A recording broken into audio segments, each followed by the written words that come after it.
بسم اللہ الرحمن الرحیم نحمدہ ونصلی ونسلم علی رسولہ الکریم اما بعد فاعوذ باللہ من الشیطان الرجیم بسم اللہ الرحمن الرحیم وَإِذْ قَالَ رَبُّكَ لِلْمَلَائِكَةِ إِنِّي جَاعِلٌ فِي الْأَرْضِ خَلِيفَةً آمَنْتُ بِاللَّهِ صدق اللہ العظیم۔ تو آج ہمارا پہلا موضوع ہے ابو البشر سیدنا آدم علیہ السلام۔ تخلیق آدم بہت اہم موضوع ہے جس کو اللہ تبارک و تعالی نے سب سے پہلے اپنے فرشتوں کے سامنے بیان فرمایا۔ انسان کی قدر و قیمت، انسان کی عظمت اسی بات سے اجاگر ہوتی ہے کہ تخلیق انسانیت کا معاملہ جب آیا، اللہ نے پہلے انسان کی عظمت کو بتایا، پھر تخلیق فرمایا۔ قرآن اس حوالے سے بیان فرماتا ہے وَإِذْ قَالَ رَبُّكَ لِلْمَلَائِكَةِ إِنِّي جَاعِلٌ فِي الْأَرْضِ خَلِيفَةً، کہ جب یاد کرو جب ہم نے آدم کو بنانا چاہا تو فرشتوں کے ساتھ مشورہ کیا، فرشتوں سے فرمایا کہ ہم زمین میں اپنا خلیفہ بنا رہے ہیں۔ تو اللہ کریم نے آدم علیہ السلام کی تخلیق سے پہلے فرشتوں کے سامنے یہ معاملہ رکھا۔ فرشتوں نے عرض کیا اللہ تیری عبادت کرنے کے لیے ہم کافی ہیں، تیری بندگی کے لیے ہم کافی ہیں، تیرے ذکر و فکر کے لیے ہم کافی ہیں، تو آدم علیہ السلام کو کیوں تخلیق فرما رہا ہے؟ اللہ نے فرمایا کہ آدم کے بارے میں جو میں جانتا ہوں وہ تم نہیں جانتے، کیونکہ اس کے پیچھے بہت بڑا مقصد تھا، بہت بڑی حکمت تھی اللہ کی بارگاہ میں، کیونکہ اللہ نے چاہا تھا کہ میں پہچانا جاؤں، تو اللہ نے اپنی پہچان کے لیے فقبض قبضۃ من نورہ، اپنے نور کی مٹھی لے کر اس میں نور مصطفیٰ کو پیدا فرمایا، اور پھر چاہا کہ میرے محبوب کے نور کو پہچانا جائے، میرے محبوب کی ذات پہچانی جائے۔ تو علامہ اسماعیل حقی فرماتے ہیں تفسیر روح البیان کے اندر کہ اللہ نے پھر فرشتوں کو پیدا فرمایا، جنات کو پیدا فرمایا، زمین اور آسمان کو پیدا فرمایا، پانی کے اوپر زمین کو بچھا دیا، اس کے اوپر لیل و نہار اللہ کریم نے بنا دیے، اللہ کریم نے شجر و حجر کو پیدا فرما دیا، ہر مخلوق کی ضرورت کے حوالے سے اللہ کریم نے ہر نعمت کو دنیا میں پیدا فرمایا۔ تو پھر اللہ کریم نے چاہا کہ میں اب محبوب کو کائنات میں جلوہ گر کروں، تو محبوب کی جلوہ گری کے لیے، محبوب کی پہچان کے لیے اللہ نے آدم علیہ السلام کا وجود بنایا۔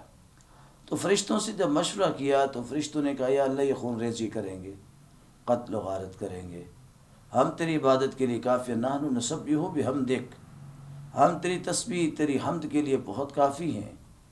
اللہ کریم نے فرمایا انی اعلم ما لا تعلمون، جو میں جانتا ہوں وہ تم نہیں جانتے۔ پھر اس کے بعد اللہ نے حکم دیا فرشتوں کو، حضرت اسرافیل علیہ السلام کو حکم دیا کہ جاؤ اور جا کر زمین سے مٹی اٹھا کے لاؤ۔ اسرافیل علیہ السلام زمین پر آئے، آپ نے زمین سے مٹی اٹھانا چاہی تو زمین نے فریاد کی کہ اے اسرافیل تمہیں اللہ کا واسطہ ہے، مجھ کو جدا نہ کرو۔ جب اللہ کا واسطہ سنا حضرت اسرافیل علیہ السلام نے تو واپس چلے گئے۔ تو پھر اللہ کریم نے جبرائیل علیہ السلام کو بھیجا، جبرائیل علیہ السلام تشریف لائے تو زمین نے پھر یہی واسطہ دیا، جبریل پھر واپس چلے گئے۔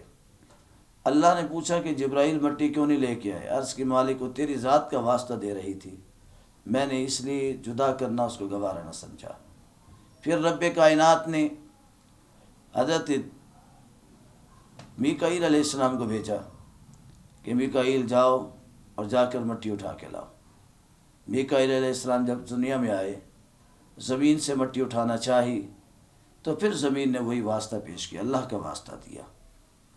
تو حضرت میکائیل علیہ السلام بھی اللہ کا واسطہ سن کے واپس تشریف لے آئے۔ پھر اللہ کریم نے حضرت عزرائیل علیہ السلام کی ڈیوٹی لائی۔ یہاں سے بہت بڑی ایک راز کا پتہ چلے گا، بہت بڑی حکمت کا پتہ چلے گا آپ کو۔ عزرائیل علیہ السلام کو اللہ نے بھیجا کہ جاؤ عزرائیل زمین سے 7 رنگ کی مٹی اٹھا کے لاؤ، جس میں سرخ رنگ بھی تھا، جس میں گورا رنگ بھی تھا، گندمی رنگ بھی تھا، کالا رنگ بھی تھا، بہت سفید بھی تھا، بہت سیاہ بھی تھا، اور ملا جلا رنگ بھی تھا۔ 7 مختلف رنگوں میں۔ اس لیے انسان جو پیدا ہونے والا ہے اس کے اندر بھی مختلف رنگ پائے جاتے ہیں، کوئی گورے رنگ والا ہے، کوئی کالے رنگ والا ہے، کوئی گندمی رنگ والا، کوئی کسی انداز میں، کوئی کسی انداز میں، چونکہ مٹی ہر رنگ سے اٹھائی گئی ہے۔ تو اللہ کریم نے اسرائیل کو بھیجا، اسرائیل آئے تو زمین نے پھر ویسے واسطہ دیا کہ اسرائیل تمہیں اللہ کا واسطہ ہے، تم مجھ سے جدا نہ کرو۔ تو اسرائیل نے کہا کہ جس ذات کا تم واسطہ دے رہی ہو مجھے اسی ذات کا حکم ہے، تو میں نے تجھ سے لے کے ہی جانا ہے، اگر میں لے کے نہ گیا تو اللہ کی نافرمانی ہوگی۔ اسرائیل علیہ السلام نے مٹی کو اٹھایا تو مٹی نے اللہ کی بارگاہ میں فریاد کی، اے مالک مجھ پر رحم فرما۔ تو اسرائیل جب اللہ کی بارگاہ میں حاضر ہوتے ہیں، اللہ پوچھتا ہے، اے اسرائیل بتا تجھے زمین واسطے دے رہی تھی، تمہیں رحم نہ آیا؟ عرض کی مالک وہ جس ذات کا مجھے واسطہ دے رہی تھی اسی ذات کی تابعداری اور فرمانبرداری کے لیے میں زمین پہ تھا، تو میں نے اللہ کی ذات یعنی تیری ذات کی تابعداری کرنے کو زیادہ ترجیح دی، فوقیت سمجھی، تو میں مٹی اٹھا کے لے آیا۔ تو اللہ پاک نے اس وقت زمین کی اس فریاد کو بھی رد نہیں فرمایا کہ زمین نے کہا یا اللہ یہ مجھ کو جدا کر کے جا رہا ہے، مجھے مہربانی فرما اسرائیل کو حکم دے کہ یہ واپس لے آئے۔ تو اللہ نے زمین کی فریاد کو پورا فرمایا، فرمایا اسرائیل تو نے مٹی کو مٹی سے جدا کیا ہے، اب تیری ہی ذمہ داری ہے کہ تو نے پھر مٹی کو مٹی کے ساتھ ملانا ہے۔ اس لیے اسرائیل علیہ السلام کی ڈیوٹی لگی جسم کے اندر سے روح کو قبض کرنا، جان کو نکالنا، یہ اس وقت سے اللہ پاک نے ان کی ڈیوٹی لگائی ہے۔ تو آدم علیہ السلام کا جو جسم پاک ہے، وادی نعمان، یہ مکہ المکرمہ کے اندر ہے، جس کا موجودہ نام ہے میدان عرفات، جہاں پر لوگ لبیک اللہم لبیک کی صداؤں میں اللہ کی بارگاہ میں سربا سجود ہوتے ہیں، اللہ کی ذات کا شکر ادا کرتے ہیں، اللہ کا ذکر کرتے ہیں، اللہ کی بارگاہ میں گڑ گڑا کر دعائیں کرتے ہیں، اپنے گناہوں کی معافی طلب کرتے ہیں۔ اسی میدان عرفات کے اندر، جس کا پرانا نام وادی نعمان یعنی نعمتوں والی وادی اس کو کہا جاتا تھا، اس میں ایک پہاڑی ہے جس کا نام ہے جبل رحمت، جبل رحمت۔ اسی پہاڑی کے دامن میں اللہ کریم جل شانہ نے آدم علیہ السلام کے وجود مسعود کو اپنے دست قدرت سے تخلیق فرمایا، اور تخلیق کرنے کے لیے اس میں ہوا کو شامل کیا، اس میں پانی کو شامل کیا، اس میں آگ کو شامل کیا۔ اس لیے انسانی جو طبیعت ہے اس کے اندر بھی یہ 3 چیزیں پائی جاتی ہیں۔ ہوا، جلد باز، انسان کے اندر جلد بازی کا عنصر موجود ہے۔ آگ یعنی غصہ، یہ انسان کے اندر اسی لیے موجود ہے۔ پانی یعنی نرمی، جب دکھ اور درد کو دیکھتا ہے تو نرم ہو جاتا ہے، غلط بات کو دیکھتا ہے تو غصے میں آ جاتا ہے، اور کوئی بھی کام دیکھے اپنی ذات کے حوالے سے، اپنی نفس کی خواہش کے حوالے سے، اس میں جلدی کرتا ہے انسان کہ میرا کام جلدی سے ہو جائے۔ اللہ نے یہ 3 چیزوں کو ملا کر آدم علیہ السلام کے وجود مسعود کو تخلیق فرمایا۔ آدم علیہ السلام کی قد کی جو ہائٹ تھی وہ 90 فٹ تھی، 90 فٹ یا 90 ہاتھ، 90 ہاتھ یعنی یہاں سے یہاں تک یہ 1 ہاتھ بنتا ہے، 90 ہاتھ یا 90 فٹ۔ آپ کا قد مبارک تھا، بہت طویل، اپنا آپ قد و قامت کے مالک تھے۔ آدم علیہ السلام کے ڈھانچے کو اللہ نے بنا دیا۔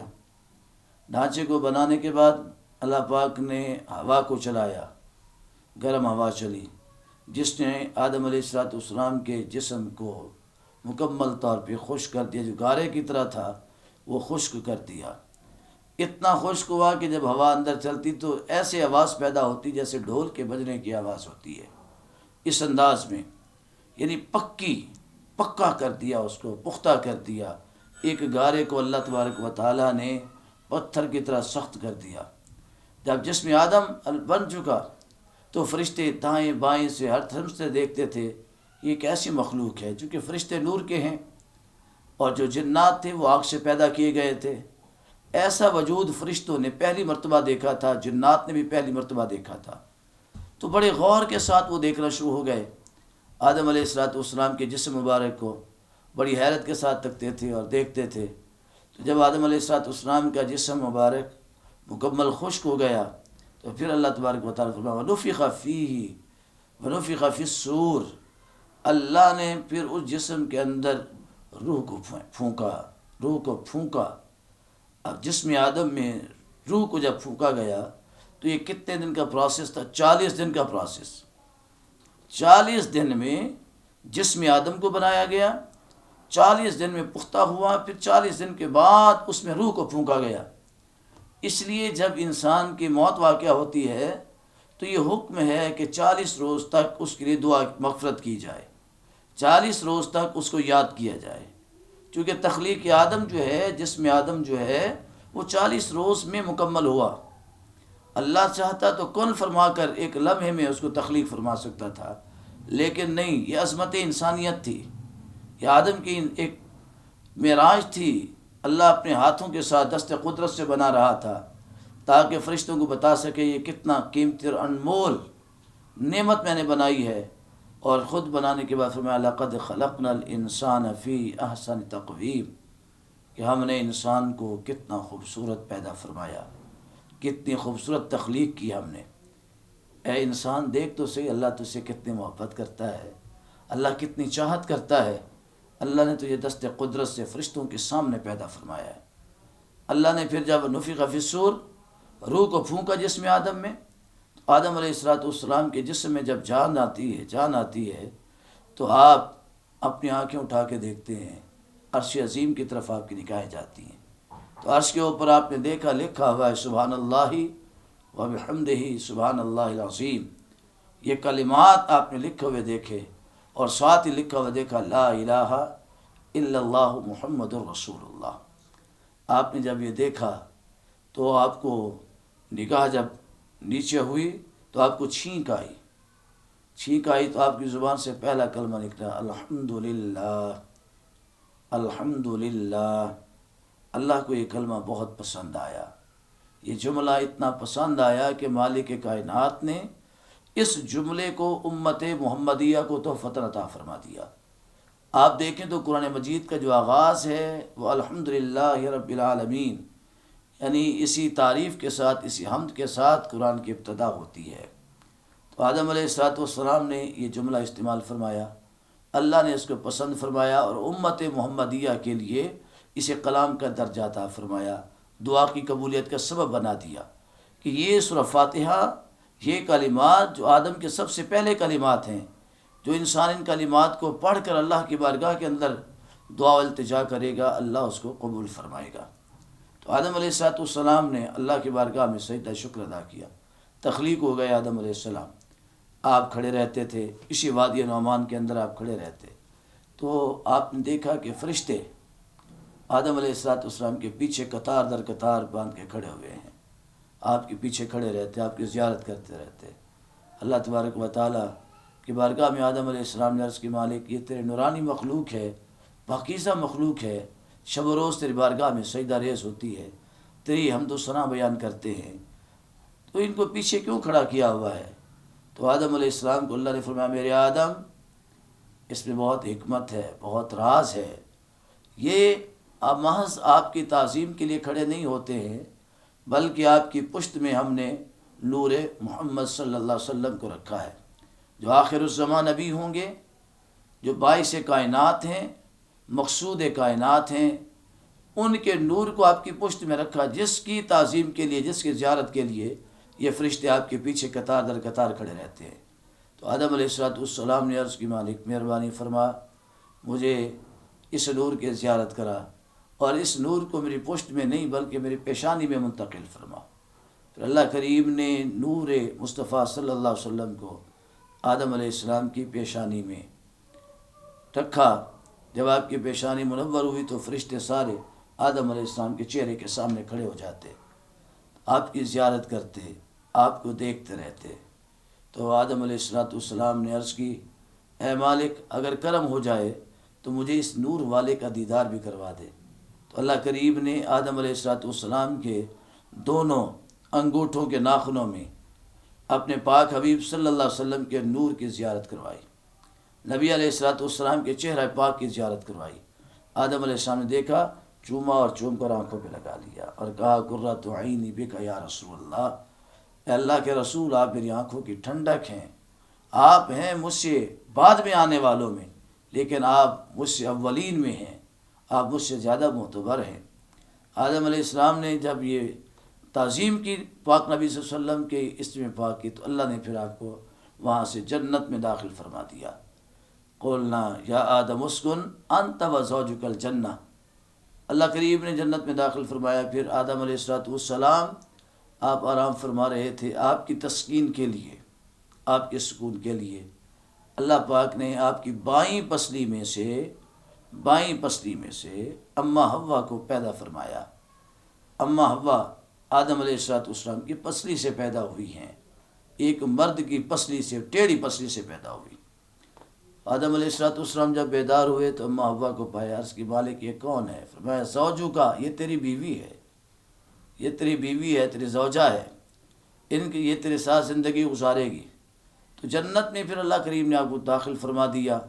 فرمایا کہ آپ جنت میں جائیں، یہاں پر رہ کر سکون کریں، اطمینان کریں اور میری عبادت کریں۔ وہاں اس سے پہلے جو معاملات آتے ہیں، اللہ کریم نے آدم علیہ السلام کو تخلیق کے بعد علم عطا فرمائے۔ کون سے علم؟ ما کان و ما یکون، یعنی اس وقت کے، اس کے بعد قیامت تک کے تمام علوم اور تمام احوال آپ پر عیاں فرما دیے۔ فرشتوں پر برتری کے حوالے سے اللہ نے فرشتوں سے فرمایا، فرشتوں مجھے خبر دو جو میں نے دنیا میں پیدا کیا اس کی اور جو بات بھی ہے اس کی۔ تو فرشتوں نے عرض کی، یا اللہ، قالوا سبحانک لا علم لنا الا ما علمتنا انک انت العلیم الحکیم، یا اللہ تیری ذات پاک ہے، پاکیزہ ذات ہے، ہم کچھ نہیں جانتے سوائے اس کے جو ہم نے تیری بارگاہ سے سیکھا ہے۔ پھر اللہ کریم نے آدم علیہ السلام سے فرمایا، قال یا آدم انبئہم باسمائہم، اے آدم ان کو آپ تمام ناموں کو بیان کر دو کہ کائنات میں نے کیا کچھ تخلیق کر لیا، کیا تخلیق کرنے والا ہوں، دنیا کی ابتدا سے لے کر انتہا تک کے تمام معاملات ان کو بیان کر دو، آنے والوں کے نام بھی بیان کر دو۔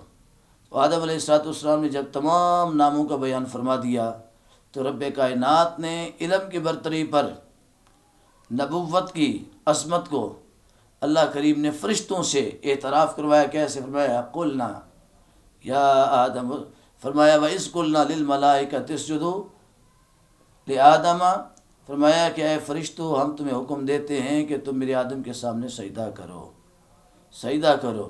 تمام فرشتے اللہ کی بارگاہ میں سجدہ ریز ہو گئے۔ آدم علیہ السلام کے سامنے آپ کھڑے ہوئے، آپ کو سجدہ کیا جا رہا ہے، الا ابلیس، سوائے ابلیس کے۔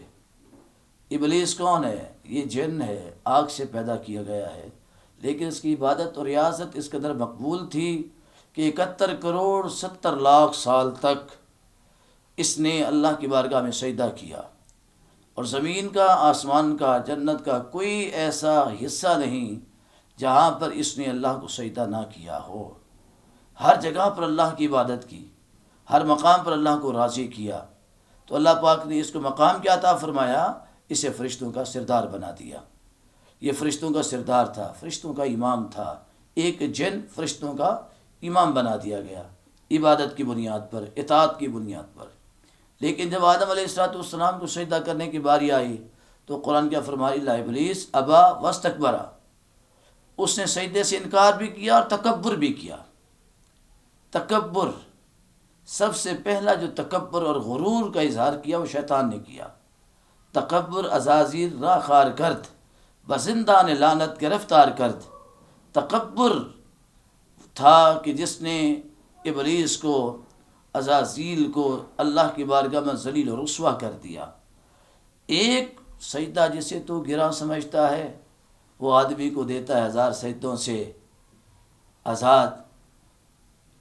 تو شیطان نے جب تکبر کا اظہار کیا، اللہ تعالیٰ نے اس کی ساری عبادات کو رد فرما کر اس کے منہ پر مار دیا اور فرمایا کہ تو قیامت تک اب بھٹکتا رہے گا، قیامت تک میرے عطاب کا شکار رہے گا، کبھی تمہیں میری چاہت، میری رضا حاصل نہیں ہو سکتی۔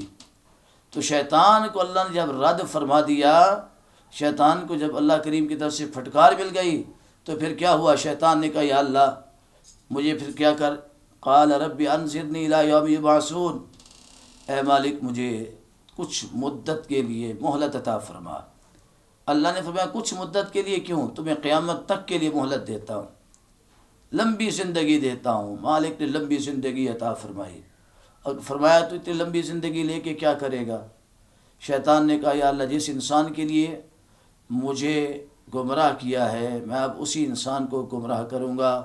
جس انسان کے لیے میری عبادت کو میرے منہ پر مار دیا گیا ہے، مجھے مردود کر دیا گیا، میں اسی انسان کو اچھے راستوں سے اغوا کر وَلَأُغْوِيَنَّهُمْ، اس کو اغوا کر کے لے جاؤں گا، اس کی سوچ پر قابض ہو جاؤں گا، اس کے خیالات پر قابض ہو جاؤں گا، اس کے اندر حرص و ہوس کو پیدا کروں گا، اس کے اندر لالچ کو پیدا کروں گا، اس کے اندر تکبر کو پیدا کروں گا، اس کے اندر حسد اور کینہ کو پیدا کروں گا، اس کے اندر بغض کو پیدا کروں گا، اس کے اندر میں اچھائی کی زینت کو ختم کر کے حرام کی زینت بھر دوں گا، حلال کی بجائے اس کو حرام کی طرف میں راغب کروں گا، میں بھی اس کو چھوڑوں گا نہیں۔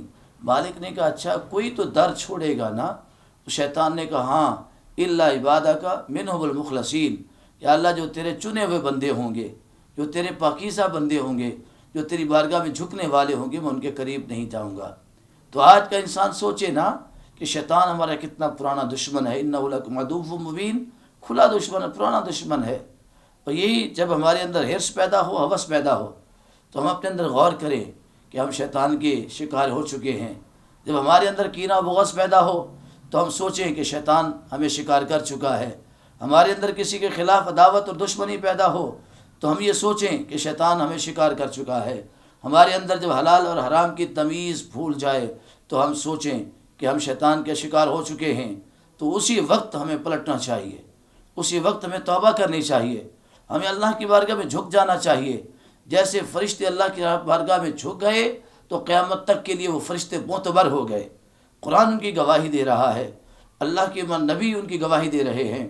تو آج ہمیں سوچنا چاہیے کہ تکبر ہمیں پیدا نہیں کرنا ہے، چونکہ تکبر سب سے پہلے شیطان نے کیا۔ حسد کینہ بغض ہمیں پیدا نہیں کرنا ہے، چغلی اور غیبت اور کینہ پیدا نہیں کرنا، یہ شیطان کی پیداوار ہے۔ شیطان نے ایک بار تکبر کیا، 71 کروڑ 70 لاکھ سال تک وہ محو عبادت رہا، سجدے کی کیفیت میں رہا، رکوع اور سجود کی کیفیت میں رہا، ہمہ وقت وہ اللہ کو راضی کرتا رہا۔ ایک سجدہ نہیں کیا اس نے، ایک بار اس نے اللہ کی بارگاہ میں نافرمانی کی، اللہ نے اس کو ذلیل و رسوا کر دیا۔ اے انسان تو بھی سوچ کہ تو آدم کی اولاد ہو کر کتنے سجدے چھوڑ دیتا ہے، آدم کی اولاد ہو کر اپنے اندر کی اہمیت کو کیوں بھلا بیٹھا ہے، آدم کی اولاد ہو کر تو نے جھکنا چھوڑ دیا ہے، آدم کی اولاد ہو کر حسد اور کینہ کو اپنے اندر پیدا کر دیا ہے، آدم کی اولاد ہو کر لالچ حرص و ہوس کو تو نے اپنا گہنا بنا لیا ہے، اپنے لیے اعزاز سمجھتے ہو، کسی کو تکلیف دینے کے بعد فخر محسوس کرتے ہو، عداوت و دشمنی کرنے کے بعد اپنی طاقت سمجھتے ہو۔ میرے آقا علیہ السلام فرماتے ہیں طاقتور وہ نہیں جو کسی انسان کو چت کر دے، طاقتور وہ ہے جس سے کوئی انسان سکھ پا جائے۔ تو شیطان نے تکبر کیا، اللہ نے کیا فرمایا؟ ابا واستکبر وکان من الکافرین، فرمایا آج کے بعد تیرا فرما برداروں میں نام نہیں ہے بلکہ اب تو کافروں میں ہو چکا ہے۔ دعا ہے اللہ پاک ہمیں اس جیسے کفر سے محفوظ فرما لے، اس جیسی کاموں سے اللہ تعالیٰ ہمیں محفوظ فرمائے جو شیطان نے کیے تھے۔ پھر آدم علیہ السلام کی عظمت کو اللہ نے اجاگر یہ کیا کہ جس فرشتے نے سب سے پہلے آدم علیہ السلام کی نبوت کا اقرار کیا، سب سے پہلے آدم علیہ السلام کو سجدہ کیا، اس فرشتے کا نام ہے جبرائیل۔